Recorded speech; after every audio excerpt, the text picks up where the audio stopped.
had some coin at around late 1940s, early 1950s, until Wassily Leontief came along and did an actual analysis of the content of U.S. trade in terms of labor and capital, and found out that instead of being a country that exported capital-intensive goods, the United States exported labor-intensive goods.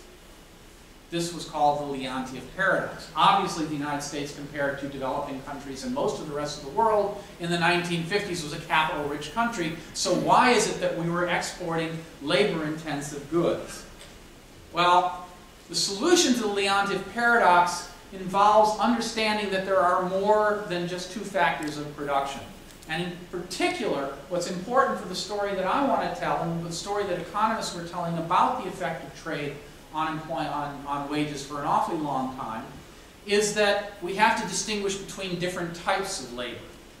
There's educated labor and there's less educated labor. And at least part of the key to the understanding of the Leontief paradox was understanding that the United States wasn't rich in physical capital anywhere near as much as it was rich in labor, in human capital, in education, in the productivity that's inherent in our workforce due to not just education actually, but also job experience and related factors. So once that's taken into account, then the Leontief paradox to a large extent disappears. The United States is exporting quote-unquote labor-intensive manufacturing goods, but those tend to be high, at least during the period of time when this was going on, those tended to be high-tech goods, goods that embodied an awful lot of human capital in them. And if you did that and took account of the fact that the reason why we're exporting food is because we got a heck of a lot of land, and so we're rich in that factor of production too, then the Leontief paradox could be dealt with. We now think about it in terms of two different types of labor, and so now we look at the rest of the world and we say, okay, we've got all this highly educated labor. There's a whole heck of a lot of less skilled, low-skilled workers in the rest of the world. So now if we're opening up trade with the rest of the world, what's happening? Well, that should be really advantageous for our well-off workers, for our highly educated workers, because now they get, in some sense, to work with those low-wage, those less educated workers in the rest of the world. And just like before, you know, the idea was we were matching up our lots of capital with the rest of the world's lots of workers, and that was advantageous for our capital. Matching up our highly educated workers with the low-educated workers in the rest of the world is advantageous for them, but it sure doesn't pay off to be a low-educated worker in the United States, because you're then in competition with all those other low-educated workers in the rest of the world. And so what do you expect to see? You expect to see diverging incomes between the better educated workers and the low-educated workers in the United States. And a good chunk of this period of time when we're seeing these big increases in trade in the United States correspond to a period of time in which it's exactly what we're seeing. From the end of the 1970s through the mid-1990s, we see an opening up the gap between highly educated labor, or more educated labor, and less educated labor, depending on how you look at it. And that corresponds to a period of time in which trade is increasing a lot. So to what degree was trade responsible for that change? How would we know? Well, the economists took a lot of ways of looking at this, but the primary thing that they did was the following. They looked at the imports that were coming into the country, and they looked at how much highly educated labor was involved in making them and how much less educated labor was involved in making them. And then they asked the question, well, suppose those people had just immigrated here, the people who were involved in making those goods, and they were now competing with us in the labor market, with domestic workers in the labor market. What effect would that have had on U.S. wages, this increase in, this relative change in supply between more and less educated workers? And there's a complicating factor in doing that, which is you can't hold the demand for the different skill factors constant. Because if there's anything that we know about the history of the demand for different levels of education, is that the demand for more educated labor in this country has been rising spectacularly over time.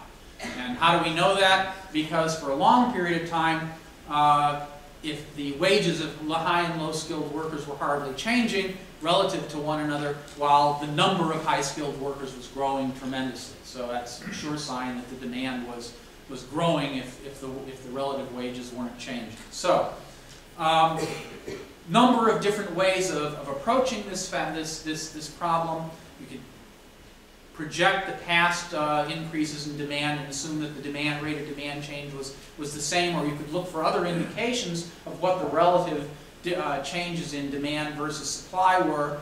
A lot of different approaches to this. A lot of different economists worked on this. There was actually a surprise, you ever talk about how we can't lay all the economists end to end and they don't reach a conclusion, or on the one hand and on the other. And this was actually a case where there was a pretty high degree of consensus among economists as of the mid-1990s on this. And that was that somewhere in the range of 10 to 20% of the increasing gap between the more and less educated workers, depending on which exact gap you were looking at and what exact method you were looking at did it, could be attributed to increased trade and increased immigration.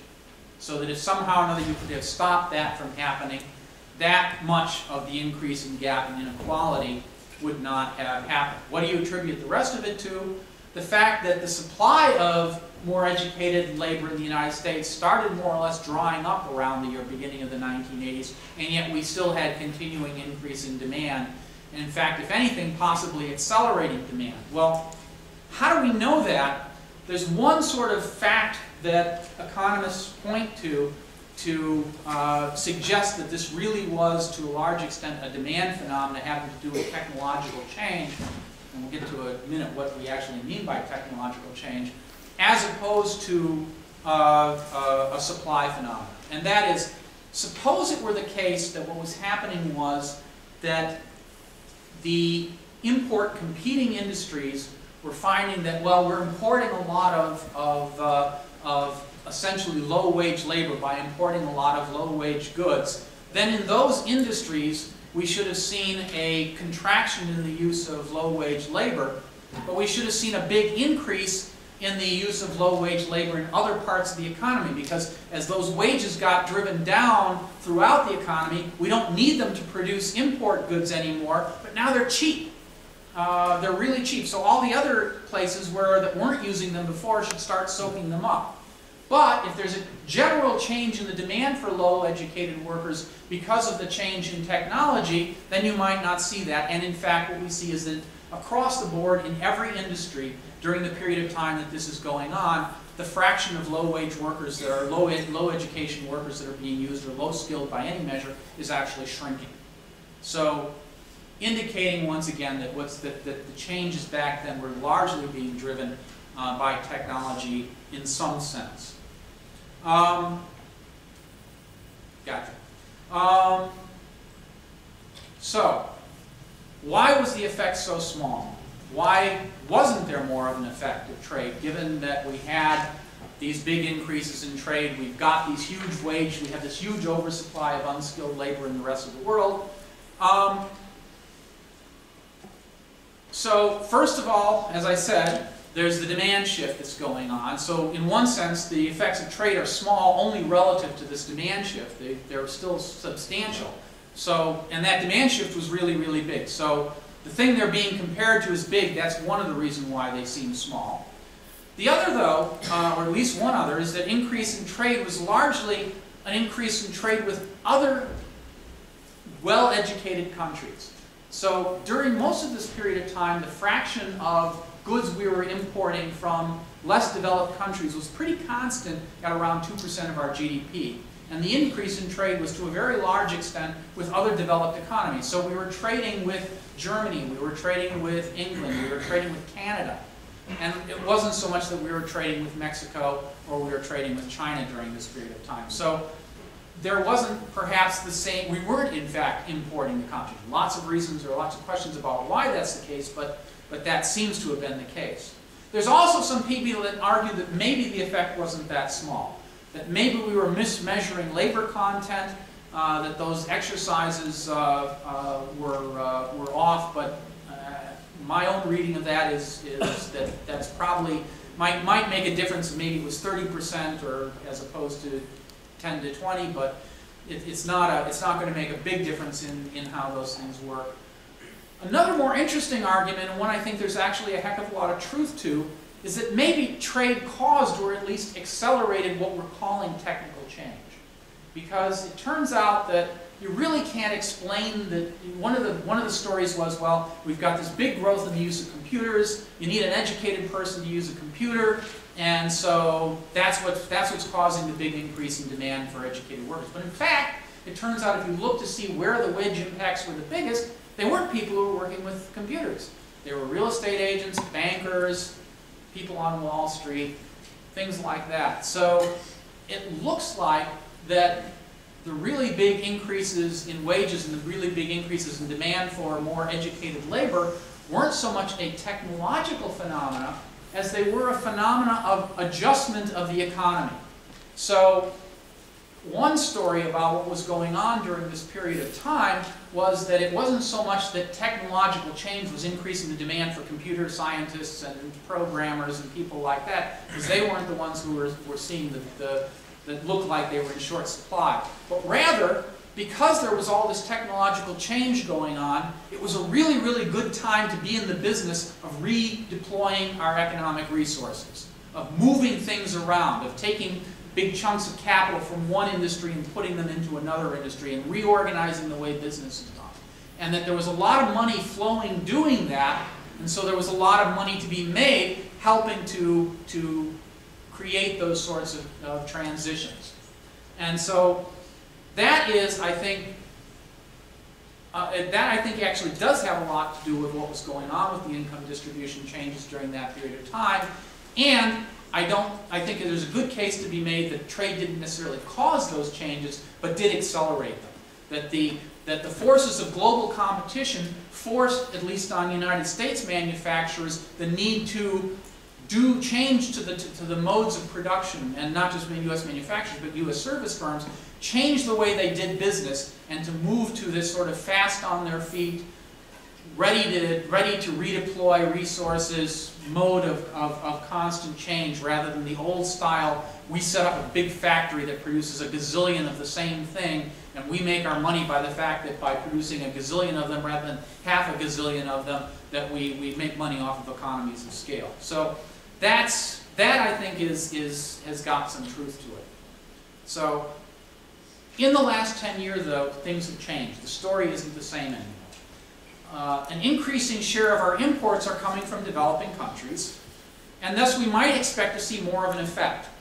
Also, another anomaly has appeared at the same time. For decades, changes in workers' wages tracked productivity growth very closely, and labor's share of output remained relatively constant. So what went to capital, what went to natural resources, and what went to workers was varied by at most a percentage point or two from one year to the next. And now we've actually seen some changes that are big by historic standards. They're still not that big, and I'm not talking about 10 or 15% change in labor share, but a lot more than we've seen at any point before.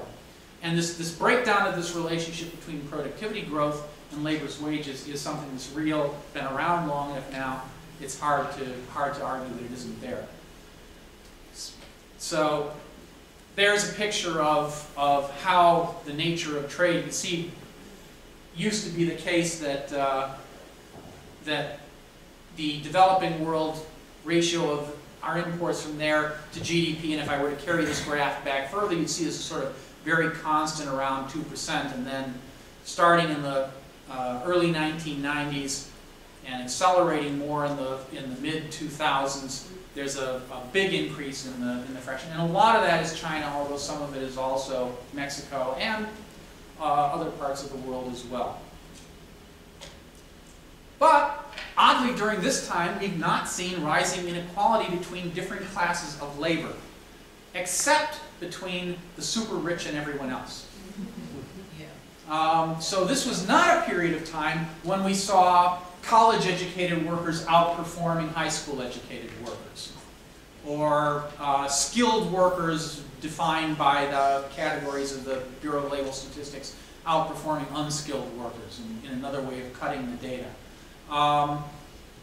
Really, the changes in income distribution that take place during this period are all about this increase in the incomes going to the top 2% of the income distribution.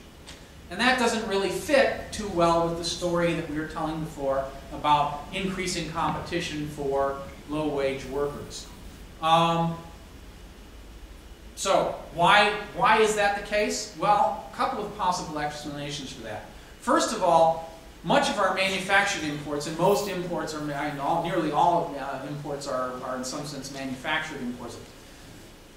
The things we do now, the things we import rather, employ, and John was talking about this a little bit, employ not low-skilled but high-skilled labor. So even though we're importing from these countries that have all these low-skilled workers, the people who are producing these things are the relatively high-skilled workers in those countries, and so they're not competing with our low-skilled workers, they're actually competing with our high-skilled workers. And there's another possible explanation which is to the extent that we are importing goods that are produced by our low-skilled, or would be produced by low-skilled workers, we don't produce them anymore. So textiles, well not so much textiles, but clothing to a very large extent. The types of clothing we import are things that are not produced in the United States. The type of clothing we produce in the United States are not the types of clothing that compete with what's done in the developing world. So if that's the case, then we don't see any impact on wages because we're not displacing U.S. workers when we import those goods. But what about that gap between labor productivity and wages? Well, as it turns out, Robert Lawrence at the Kennedy School has done an analysis of that, and it turns out that most of it can be attributed to technical factors, such as exactly how you measure the wages that are in there, or what wages you're comparing to the productivity. But that still leaves some chunk of it to be explained by changes in income distribution and other factors. And it turns out that to the extent that there's any story left there, it's the super rich and its profits. But it does, you can cut the story down a little bit further, and this turns out to be almost entirely a story about finance. The super rich, turns out to a very large extent, are the people who are making all this money that you read about on Wall Street, Goldman Sachs and people like that. That's a very big chunk of what's going on there. And if you look at where the increase in profits were in U.S. Business prior to the slump, a very, very large fraction of profits was in the financial sector. And so you can tell stories about how that might have something to do with globalization, because obviously our finance sector has been the finance sector for the world to a very large extent, but it's a much more complicated story than a story about protectionism or a story about barriers to trade. It's a very particular story about a funny industry that's had a very peculiar recent history. So, conclusion. Trade does cause disruptions to the economy, but the economy in general is very dynamic, and for me anyways, what that says is that one of the things with what we should be doing for the disruptions caused by trade is nothing different from what we should be doing for the disruptions that are caused by technological change, or just competition between different in a lot of other countries do a lot more to help people who are disadvantaged by economic dynamism than we do. I could think we could do better. Another thing is that in thinking about the effects of trade on the economy, I would urge everyone to think about, there's just something, whenever we start talking about trade, there's just tends to be and I do it too, there tends to be a tendency to just put blinders on and think about our country. We're in the United States. What's good for people in the United States? There's the other side of the story. And so maybe China and India are getting some advantage over us in trade. Maybe there's some unfairness in that.